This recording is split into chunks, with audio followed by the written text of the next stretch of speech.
अस्सलाम वालेकुम एवरीवन। सबसे पहले मैं आप सबको अपने इस लाइव सेशन में खुशामदीद कहती हूँ। उम्मीद करती हूँ आप सब ठीक ठाक होंगे, खैर आफियत से होंगे। आप सब पर अल्लाह पाक की सलामती हो। हमारे इस लाइव सेशन को कंडक्ट करने का जो पर्पस है वो आप लोगों तक एक मैसेज को कन्वे करना है, एक अवेयरनेस को फैलाना है। अगर आप लोगों को हमारी ये वीडियो पसंद आए तो इसको ज्यादा से ज्यादा शेयर कीजिएगा। आज का जो बेसिकली हमारा टॉपिक है वो है स्पीच रिलेटेड इशू पे, कि स्पीच के इश्यूज जो है वो बहुत ज्यादा बढ़ क्यों गए हैं। और मेरे साथ जो गेस्ट मौजूद हैं वो है मिस अस्मा लियाकत। मिस जो है वो स्पीच थेरेपिस्ट है। Miss welcome to my show, कैसी हैं आप? Thank you so much. I am fine अल्हम्दुलिल्लाह। फरिया, आप कैसी हैं? जी, तो मैम मैं भी ठीक ठाक हूँ। आज का जो हमारा टॉपिक है वो स्पीच रिलेटेड इशू पे है, कि स्पीच के इश्यूज जो हैं वो बहुत ज्यादा क्यों बढ़ गए हैं। अगर हम पास्ट की बात करें तो पहले स्पीच के इश्यूज इतने नहीं थे, तो आजकल ये इश्यूज क्यों देखने में आ रहे हैं? क्या बड़ी वजह है इसकी? फर्स्ट ऑफ ऑल, स्पीच के जो इश्यूज हैं, मतलब बोलचाल के जो भी मसाइल हैं, उनको बढ़ने की आजकल जो सबसे बड़ी वजह सामने आ रही है, सुबह से शाम मेरे पास जो पेरेंट्स अपने बच्चों को लेके आते हैं, वो ये है कि गैजेट्स का बेतहाशा इस्तेमाल, और specially mobile, tabs, TV, computer, इन चीज़ों का इस्तेमाल। होता ये है कि बेसिकली पेरेंट्स समझते हैं कि हमने बच्चे को मसरूफ कर दिया है, हम उनको मोबाइल फ़ोन या टैब्स पकड़ा देते हैं ताकि वो कार्टून्स वगैरह देखते रहें और मदर्स अपना काम आसानी से कर लें। लेकिन जैसे ही 6 से 7 माह या 8 माह या 1 साल गुज़रता है, तो उनको पता चलता है कि हमने जो ये मोबाइल पकड़ाया था, इसकी वज़ह से तो बच्चे की स्पीच ही जा रही है। या बच्चा रिग्रेस हो जाता है, या बच्चा डिले स्पीच के साथ आ जाता है। रिसर्चेस कहती हैं कि 3 साल तक के बच्चों के लिए जो स्क्रीन टाइम है वो 0 होना चाहिए। लेकिन हमारे यहाँ, हमारी सोसाइटी में सबसे ज़्यादा जो स्क्रीन टाइम है ना, वो 3 इयर्स तक ही होता है, क्योंकि उस टाइम तक बच्चे स्कूल गोइंग नहीं होते हैं, घर में होते हैं, मदर्स के पास होते हैं। तो मदर्स मोस्टली ये करती हैं कि उनको गैजेट्स पकड़ा देती हैं, मोबाइल्स पकड़ा देती हैं, ताकि वो अपना काम आसानी से कर सकें। मेरे पास जितने भी केसेज़ आते हैं, उसमें 60 टू 70% इन्हीं रीज़न्स की वजह से हैं। जी मैम, अब ये भी देखा जा रहा है कि पहले बात की जाती थी कि मदर जो है वो जॉब करती हैं, लेकिन आजकल जो मदर हैं वो हाउसवाइफ हैं। उसके बावजूद वो बच्चों को मोबाइल फोन देती हैं। इसकी बड़ी वजह क्या है? क्या वो मतलब बच्चे से जान छुड़वाने के लिए या खुद को मतलब करने के लिए, बिजी रखने के लिए? पेरेंट्स को या मदर्स को पता ही नहीं है कि गैजेट्स का इस्तेमाल बच्चे के लिए कितना नुकसानदेह हो सकता है ना, क्योंकि ये एक जी। ऐसी एक चीज है, एक जाल है, मतलब जिसमें बच्चे हों या बड़े हों, जब फंस जाते हैं वो निकलना चाहते ही नहीं है। तो इसका नुकसान क्या होता है, ये मदर को पता ही नहीं होता। जब वो उनको पकड़ा देती हैं, बच्चा उसमें मसरूफ हो जाता है, तो उन्हें लगता है कि ये तो सबसे ज्यादा ईजी हो गया है, और वो अपने घर के दूसरे काम आसानी से कर सकती हैं। मतलब मोस्टली आप सही कह रहे हैं कि मोस्टली हाउसवाइफ्स भी इन्हीं इश्यूज के साथ बच्चों को लेके आती हैं कि हमें पता ही नहीं चला। जब हम पूछते हैं ना कि आपने बच्चों को इतना ज्यादा मोबाइल क्यों इस्तेमाल करवाया, कि 6 से 8 घंटे, 8 से 12 घंटे बच्चा मोबाइल यूज कर रहा है, यहाँ तक कि खाना भी वो मोबाइल के बगैर नहीं खाता है बच्चा। इतने यूज्ड टू हो जाते हैं बच्चे। तो मदर्स जी। कहती हैं कि हमें पता ही नहीं था, हमें पता ही नहीं चला ना। तो इस मैसेज को कन्वे करने की बहुत ज़्यादा ज़रूरत है इस टाइम। और आपके तवज्जुह से मैं जितने भी पेरेंट्स या जितनी भी मदर्स सुन रही हैं, वो भी आगे मैसेज पहुँचाएँ कि ये गैजेट्स या मोबाइल का इस्तेमाल बच्चों के ब्रेन के लिए भी अच्छा नहीं है। बच्चे के ब्रेन को भी किसी न किसी हद तक ये डैमेज करता है, बच्चे की मेमोरी को खराब करता है, बच्चे की हेल्थ के बहुत सारे इश्यूज़ इसकी वजह से आ सकते हैं। क्योंकि जो इसकी रेज़ होती हैं ना, वो डायरेक्ट ब्रेन के पे अफ़ेक्ट करती हैं, जिसकी वजह से बच्चे की स्पीच भी जो है ना वो मतलब डिले हो जाती है। जी मैम, और आजकल जहाँ हम इतने एजुकेटेड हो गए हैं वहां पर हम स्पीच थेरेपिस्ट की बजाय इंतजार करते हैं, जो सबसे बड़ी मतलब नुकसानदेह वजह है। लोग कहते हैं कि जी फलां का बच्चा भी 5 साल बाद बोला था, बोलने लग जाएगा। तुम लोग जो है वो छोटे छोटे इश्यूज को इस तरह, क्योंकि हमारे पास जो भी क्लाइंट्स आए ना वो यही मदर्स कहती हैं कि हमें घर के बड़े नहीं जाने देते। वो कहते हैं कि नहीं, 6 साल का हो जाएगा खुद ही बोलने लग जाएगा। तुम, इसका बाप भी इतनी देर में बोला था, इसकी माँ भी बोलेगी। तो आप इस बारे में क्या कहेंगे? क्या अब इंतजार करना बेहतर है कि थेरेपिस्ट के पास जाएं? इंतज़ार नहीं करना चाहिए, जहाँ तक मेरा ख़्याल है, बहुत ज़्यादा इंतज़ार नहीं करना चाहिए।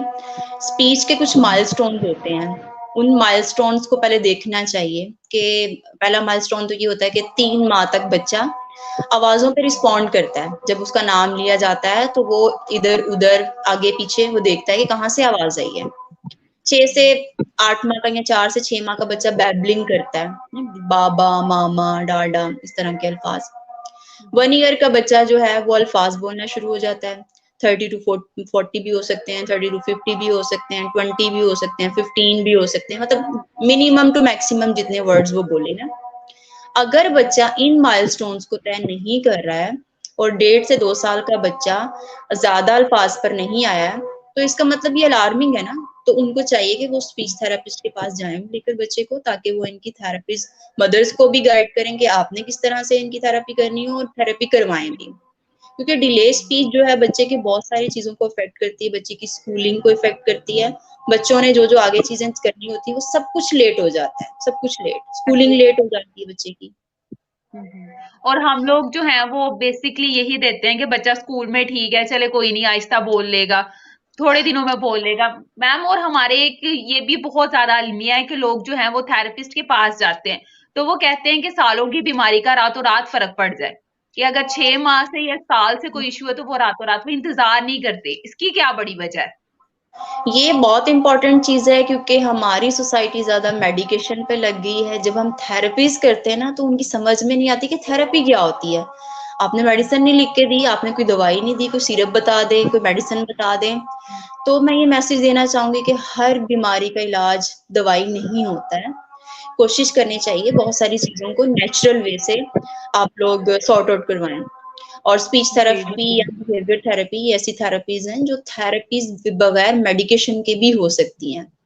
स्पीच में अगर बच्चे ने डिले स्पीच के साथ है, उसकी लेट स्पीच है, तो बहुत सारी चीजें हमने उसके अंदर कन्वर्ट करनी होती है जो कि ओरिजिनल वे से या ऑटोमेटिकली उसके अंदर कन्वर्ट नहीं हुई है। पेरेंट्स ये समझते हैं कि मेडिसिन लाजमी या मेडिसिन के बगैर तो कोई इलाज नहीं, तो ऐसा नहीं होता है। जी थेरेपीज 100% वर्क करती हैं, लेकिन उसमें टाइम लगता है। उसके लिए जी जी उनको जी इंतजार भी करना पड़ेगा, उनको सब्र का भी मुजाहरा करना पड़ेगा कि वो सब्र करें। 3 से 6 माह, 1 साल इन थेरेपीज को स्वेरिटी के अकॉर्डिंग, जितनी डिसऑर्डर अगर बहुत सेवियर है तो ज्यादा टाइम लगेगा, कम है तो कम टाइम भी लग सकता है। तो बच्चे जल्दी से इम्प्रूव भी करना शुरू हो जाते हैं। तो पेरेंट्स को चाहिए कि वो हर चीज के लिए मेडिसिन पे नहीं जाए। अगर स्पीच के प्रॉब्लम्स हैं तो थेरेपीज बहुत ही अच्छा ट्रीटमेंट है, इसके लिए बेस्ट ट्रीटमेंट स्पीच थेरेपी है। जी। मैम आपने यहाँ पे बहुत अच्छा गाइड किया। मैं आपको आपसे कुछ और इन्फॉर्मेशन लेती हूँ कि आप मदर को थोड़ा और गाइड करें। वो कहती हैं कि एक बच्चा जो है हमारा स्पीच के रिलेटेड इश्यू है, बाकी बच्चे नॉर्मल है, और इसमें जितनी भी स्पीच थेरेपिस्ट की जितनी भी सर्विस है वो मदर को दी जाती है कि आप भी साथ बच्चे के हेल्प करें। तो वो कहती है बहुत जल्दी फेड अप हो जाती हैं कि नहीं काम कर सकती, घर का भी काम करना है, बच्चों को भी देखना है। तो आप इस हवाले से क्या कहेंगी? उनकी थोड़ी मोटिवेशन के लिए कुछ बताएं उन्हें। ये देखें, जितना मुखलिस होके एक माँ अपने बच्चे के लिए काम कर सकती है, आई डोंट थिंक सो कि कोई और कर सकता है। अगर सेशन हो रहा है तो सेशन की timing minimum 30 minute to maximum 45 minute होती है, एक सेशन की टाइमिंग। इस एक सेशन में बच्चा जितनी चीजें सीख रहा है, अगर मदर बार बार घर में उसको रिपीट करवाएगी, उसकी रिवीजन करवाएगी, तो वो बच्चा कितने अच्छे से उस चीज को लर्न कर लेगा और कभी उस चीज को भूलेगा भी नहीं।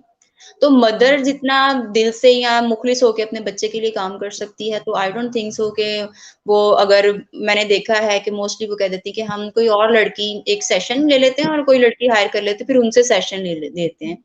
इसकी बजाय मदर को चाहिए कि वो खुद उस बच्चे पे काम करे, इससे उसकी भी लर्निंग होगी। अपने सोसाइटी में इर्द गिर्द दूसरे लोगों को भी वो सिखा सकती हैं कि जी इस तरह अगर बच्चे के साथ स्पीच के प्रॉब्लम्स आ जाएं तो इस तरह काम किया जा सकता है। हम लोग यहाँ पे इंस्टीट्यूट में क्या करते हैं कि हम लोग एक सेशन लेते हैं, लेकिन हम मदर्स को होम प्लान देते हैं और उनको बाकायदा सेशन जी रूम में बिल्कुल। बिठा के सिखाते हैं कि ये देखिए ऐसे थेरेपी करते हैं, आपने ऐसे ही करनी है घर जाकर। जी 1 घंटा 45 मिनट थेरेपी होगी, लेकिन बच्चे ने बाकी जो दिन के 24 घंटे में से बाकी 23 घंटे वो मदर के साथ गुजारने हैं। तो जी मदर जैसे ही बच्चे को खाना खिलाएगी तो वो उसमें बहुत सारी चीजें सिखा सकती है। बेटा ये चम्मच है, ये प्लेट है, ये रुमाल है, ये ग्लास है, ये जग है, कितने सारे अल्फाज इसमें आ गए। जैसे ही वो टॉयलेट लेके जाएंगी तो वो सिखा सकती हैं बच्चे, ये टॉयलेट है, ये टैब है, इसको ऐसे इस्तेमाल करते हैं, खोलते हैं, बंद करते हैं। कितने सारे अल्फाज आ गए। ये बाकी सारा टाइम जो वो थेरेपिस्ट के पास तो नहीं गुजारता बच्चा, इसलिए मदर्स चाहिए बच्चे के साथ बहुत ज्यादा इंटरेक्शन करें, हर हर चीज पे एब्सोल्युटली। इंटरेक्शन करें, उनको बताएं। आते जाते सफर में बच्चे बहुत लर्न कर सकते हैं, उनको रास्ते में जी चीजें दिखाएं, ये शॉप है, ये रोड है, ये ब्रिज है, इस तरह की चीजें दिखाएं और साथ-साथ और अल्फाज। हमारे बिल्कुल ऐसे ही बहुत अच्छा। और हमारे मज़हब इस्लाम में भी यही बात है कि औरत की माँ की जो दरसगाह है वो बच्चे की पहली मतलब वहाँ से जो इंसान सीखता है, बच्चा सीखता है, उसके लिए वो सारी ज़िंदगी के लिए बहुत ज़्यादा इम्पोर्टेंट होता है। और एग्ज़ैक्टली। इसमें कुछ जो है वो फैमिली को भी साइको एजुकेट करना ज़रूरी है, कि आप भी मदर पे बहुत ज़्यादा प्रेशराइज़ मत करें कि घर का भी करें, कुछ बच्चों का भी, क्योंकि ये स्पीच का जो बच्चा है इसका टाइम जो है वो पहले है, उसको ज़्यादा प्रेफ़रेंस की ज़रूरत है। दूसरे बिल्कुल। बच्चों की निस्बत दूसरे बच्चों को अगर ट्यूशन भी भेज रहे हैं किसी भी जगह तो इतना नहीं है। तो मैम आजकल कौन से ज़्यादा स्पीच के इश्यूज़ देखने में आ रहे हैं? कौन से ज़्यादा है? क्या बच्चों को वर्ड्स में प्रॉब्लम आ रही है या किस तरह के इश्यूज़ आ रहे हैं? डिले स्पीच के बहुत इश्यूज़ आ रहे हैं। डिले स्पीच मतलब बच्चे की स्पीच ही लेट हो जाना। बच्चा देर से बोलना शुरू करता है, जिसका मैंने पहले भी आपको एक कॉमन रीज़न बताया है कि गैजेट्स का बेतहाशा इस्तेमाल और बच्चों के माँगे बगैर उनको हर चीज़ प्रोवाइड कर देना, जिससे बच्चे को बोलने की ज़रूरत महसूस नहीं होती है। तो हमारी सोसाइटी का एक ये भी बहुत ज़्यादा अलमिया है कि हम बच्चों की चीज़ें उनके बोलने से पहले सारी प्रोवाइड करते हैं। उनका खाने की टाइमिंग्स मदर को पता होती है, बजाए इसके कि बच्चा कहे मुझे भूख लगी है, मुझे खाना चाहिए।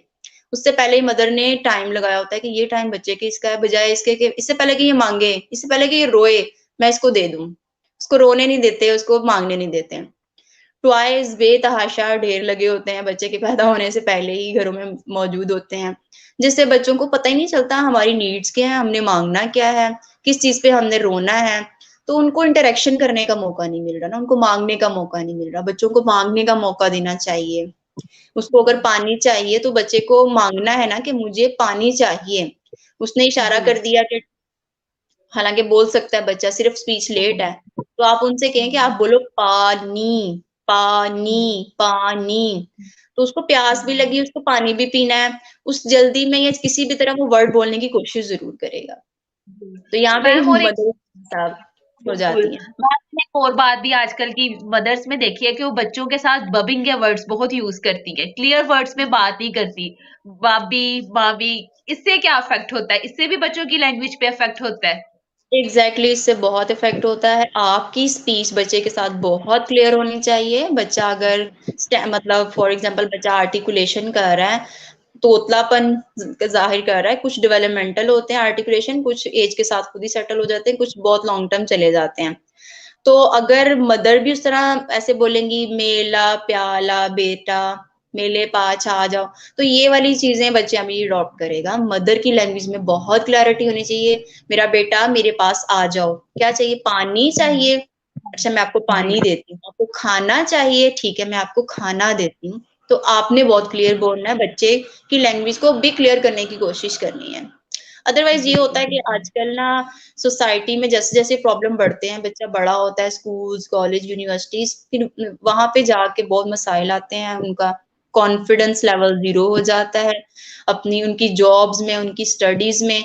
यही बचपन के मसाइल जो है ना, बड़े होकर बच्चे के सामने बहुत ही खतरनाक सूरत इख्तियार कर लेते हैं, जो कि काफ़ी चीज़ें देखने में बिल्कुल। आई। जी, मैम।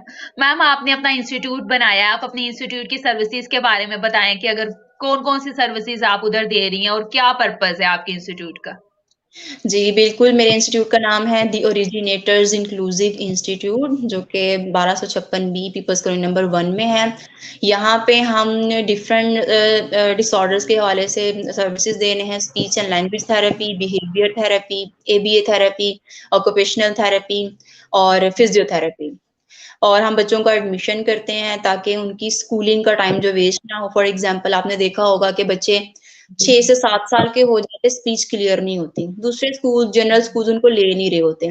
तो हमने ये इंक्लूसिव स्कूल इसलिए बनाया कि सारे बच्चे मिक्स, यहाँ पे उनका टाइम ना वेस्ट हो, जब तक उनकी थेरेपीज़ हो रही हैं, साथ-साथ हम उनकी स्कूलिंग करें और जैसे ही उनकी थेरेपीज़ कंप्लीट हो, तो हम उनको मेन स्ट्रीम स्कूल की तरफ मतलब गामज़न कर दें और अपनी वो बिल्कुल एक नॉर्मल लाइफ़ की तरफ चले जाएँ। जी, मॉर्निंग में हमारी स्कूलिंग प्लस थेरेपीज़ होती हैं और इवनिंग में 1 टू 1 थेरेपीज़ शाम 7 बजे तक होती हैं, जिसमें हम ऑनलाइन थेरेपी भी करते हैं, डिफरेंट सिटीज़, डिफरेंट कंट्रीज़ में भी।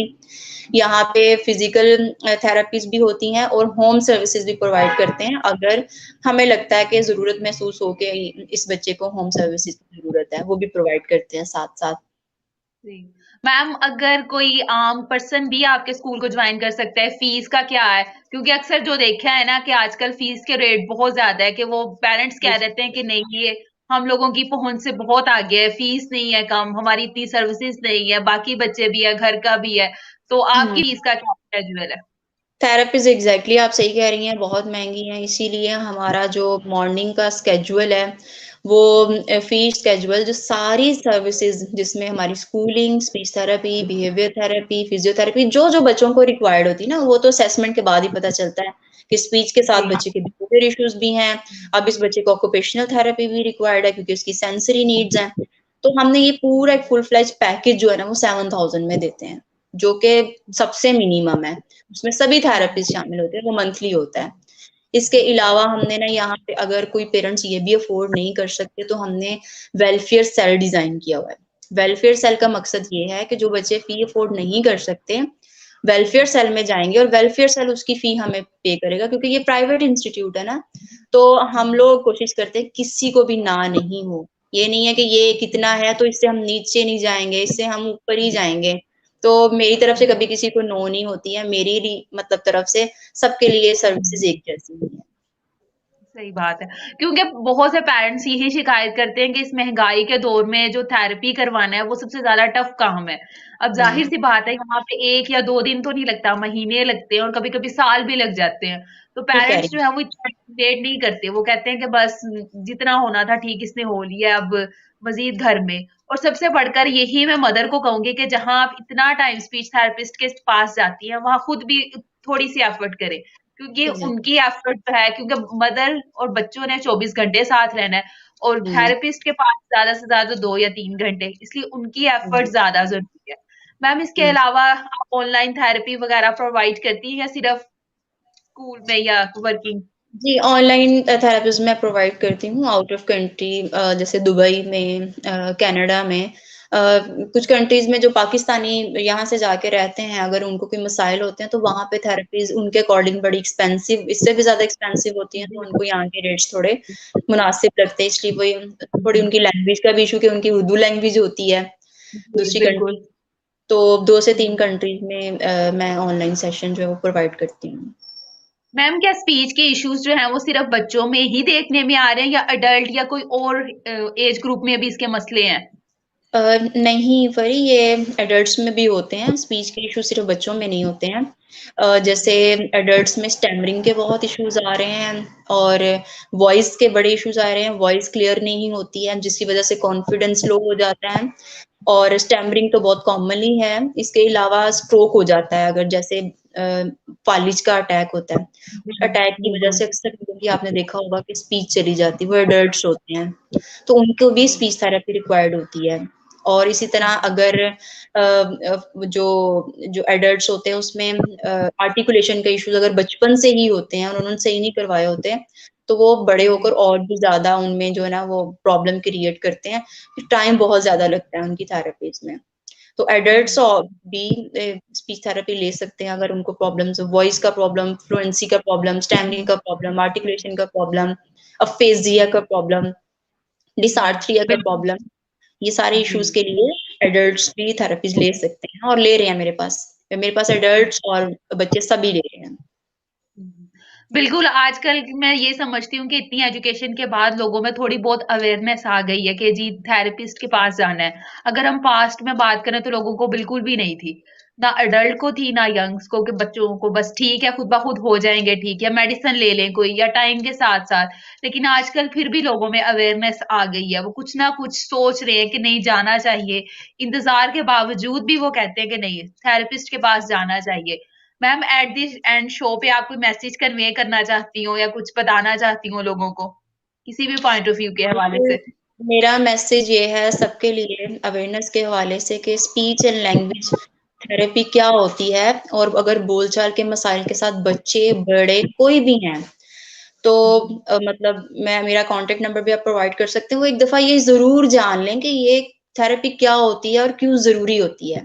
बजाय इसके कि वो ये देखें कि कितनी कीमत है, इतना महंगा है, ये चीजें जी वो जान जरूर लें। इन प्रॉब्लम्स को अगर वो छोड़ देंगे तो ये उनकी लाइफ पे बड़े बैड इफेक्ट छोड़ सकती हैं। उनकी अगली जो लाइफ है, फ्यूचर उनका जो है ना वो खराब हो सकता है, और जो कि मैंने खुद देखा हुआ है बड़े लोगों का। इन चीजों को डिले नहीं करें, लेट नहीं करें, थेरेपिस्ट के पास जरूर जाएं। जी, बिल्कुल। और कोई किसी को मजबूर नहीं करता कि आप हमारे पास ही चेकअप करवाएँ। अगर आप 1 या 2 सेशन में सैटिस्फाइड नहीं हो रहे, तो आप लीव अप कर सकते हैं। कोई आपको हाँ, मजबूर नहीं करते कर रहा, हैं। ना कोई एडवांस फीस ले रहा है। जी, बिल्कुल तो बिल्कुल। इसीलिए लेकिन एक बार जाएँ ज़रूर। पूछें जी ज़रूर कि क्या मसला है और कितना टाइम लगेगा ठीक होने में, मसले की रूट कॉज़ क्या है। ऐसे ना हो कि बहुत ज़्यादा डिले हो जाए। जी तो बिल्कुल। उम्मीद करती हूँ आप लोगों को हमारा सेशन पसंद आया होगा। अगर आप लोगों को ये वीडियो पसंद आई है तो इसको ज़्यादा से ज़्यादा शेयर कीजिए। मिस अस्मा लियाकत, आपका बहुत ज़्यादा शुक्रिया, आपने इतनी अच्छी बातें कही। आपकी बातों में बहुत ज़्यादा नॉलेज था। आपका बहुत ज़्यादा शुक्रिया हमें जॉइन करना। शुक्रिया। Okay, Allah thank you. हाफ़िज़। अल्लाह हाफिज।